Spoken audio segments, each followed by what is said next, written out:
Aloha, my name is Malia Kuragawa. I am an assistant professor of law at the William S. Richardson School of Law and Hawaii Nui Akea School of Hawaiian Knowledge. I will be doing a presentation at the Hawaii Marine Resource Enforcement Conference this July, principally on Native Hawaiian rights and how do decision makers, especially regulating the marine resources, apply some of these rights.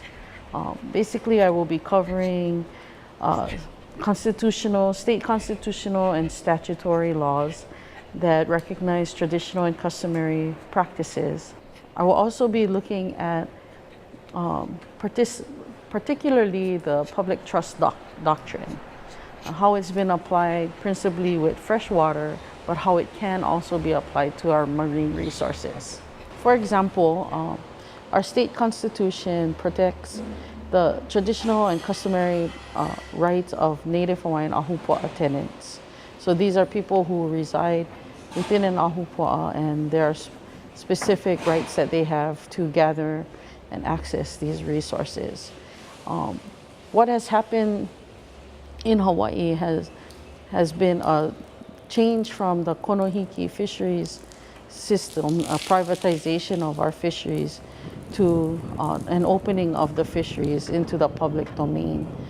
These fisheries were condemned during the Organic Act when Hawaii was annexed as a part of America, and then later at statehood. But there are certain trust purposes, namely the ceded lands trust, which includes our shoreline waters out to 3 nautical miles. And it has never been litigated per se, but one can extrapolate from some of the body of jurisprudence around water law, freshwater law, that there are certain obligations that the government has to protect. And namely that the resources have to be in a certain state to be viable and healthy. And that these resources must also support traditional and customary rights. So for example, in cases around the Waihole Ditch controversy, as well as some water cases on Molokai, the public trust covered the right of Native Hawaiians to gather mimu, to fish. And it really looked at the estuarine qualities where fresh water is mixing with the salt water, and the need to protect these resources that rely on these estuarine conditions, and also the practices around that. So similarly, these types of things should be protected also in the marine environment, since they are subject to a trust provision, not only in the ceded lands trust, but also in the state constitution.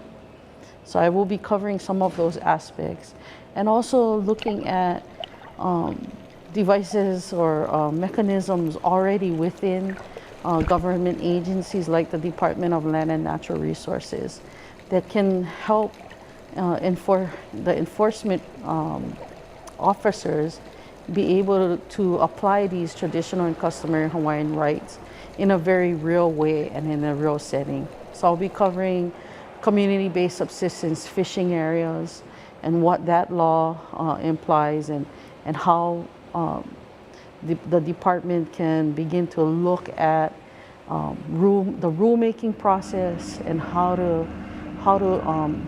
take into consideration, as well as affirmatively protect some of these traditional and customary Hawaiian rights. So another mechanism I can also refer to is the Ahamoku Advisory Committee, which is already housed and is an advisory body to the Department of Land and Natural Resources.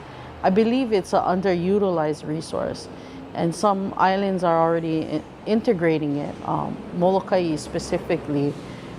And these are ways that government can work collaboratively with local people and with communities, Native Hawaiian communities on each island.